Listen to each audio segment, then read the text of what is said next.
Ahoy! Captain Benzie here, coming at you with a quick video to talk about July's second Wargames. For those who are coming into the Wargames event for the first time, this is an event format that sees you compete using decks built from a narrowed down selection of cards. Like with Champions and Blitz, you'll play a string of matches and earn rewards based on your progress. The level cap is set to the cap for the previous league, so if you're in Masters League, the cap is reduced to 11, if you're in Diamond it's down to 10, and so on. And for maps, this time around we have Scorpion Tail and 3 lanes. Now, as usual with my Wargames videos, leave a comment below after the video with what deck you're going to be running. Then, after the event, come back, reply to your own comment and let us know how you did. This time around you have the option of playing as GDI or Nod again, with a decent spread of units available in both factions. For GDI first of all, of course, we have all commanders. In the barracks we see riflemen, missile squads, MG squads, JJTs, snipers, but notably not grenadiers. The war factory has war dogs, the slingshot, the MLRS and APCs available for use, and the helipad is Talons, Mohawks, Orcas, Hammerheads and Orca bombers, no GDI drone swarm. Finally, the tech lab is just the Disruptor and Juggernaut. For Nod, they have a significantly different spread.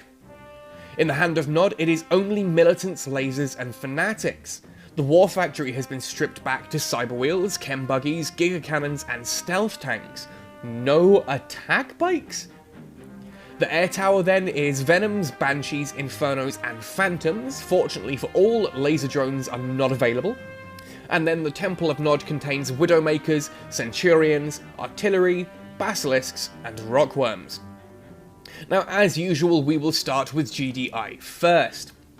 When looking at these selections and trying to decide what I want to suggest for you guys, I like to first consider the various different openings and then go from there.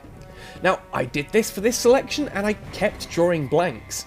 As silly as it sounds though, I think War Dogs are going to be the best opener, even though it takes a while to bring out the other options in the War Factory. Why?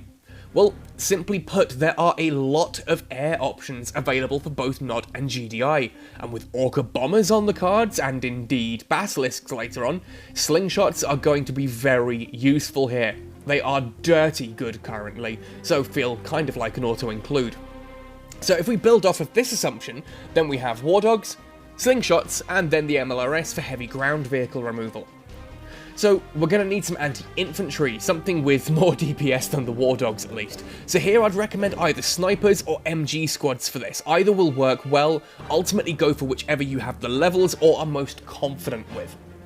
Finally, we then move up to the Orca bomber, because of course we do. This creates a core deck that builds a fortress and then bombs everything else into oblivion. As such, Liang is a good option here, but curveball, Solomon can work nicely too for obliterating anything that threatens your formation, and when you hear my Nod suggestion, yeah, Solomon may sneak ahead for you. But what about that 6th slot?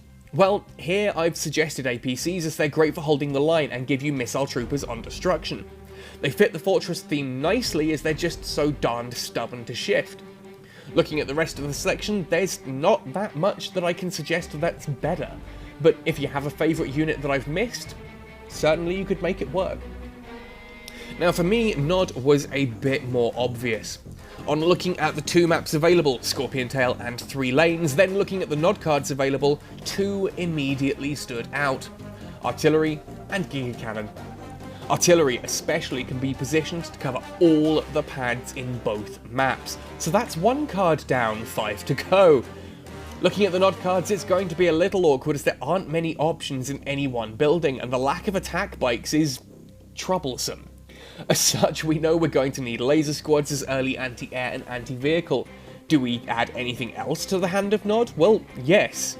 We need something to deal with enemy infantry like jump jet troopers or missile squads, ergo militants and fanatics are an include here. Again, whichever one works best for you. If you have levels in one or you're more comfortable using one, go with that. Then we need a strong anti-air unit, especially as we know there are likely to be Orca bombers, and we're going to need something to protect the artillery from air.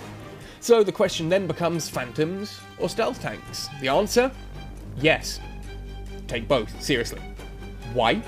Because Phantoms will deal with Orca bombers better, but not if there are slingshots out. Stealth tanks are great at dealing with slingshots and enemy artillery. The stealth tank doubles as your heavier anti-vehicle option too. So then we have laser troopers, fanatics or militants if you prefer, cyber wheels, stealth tanks, phantoms, and artillery. With the changes to how the Tech Lab and the Temple of Nod now work, running a 4-building deck like this isn't actually too difficult, as by time you go to open for the artillery, it's significantly reduced in cost. For Commander here, Oksana to me seems the obvious choice, but you might like Seth for Flame Troopers.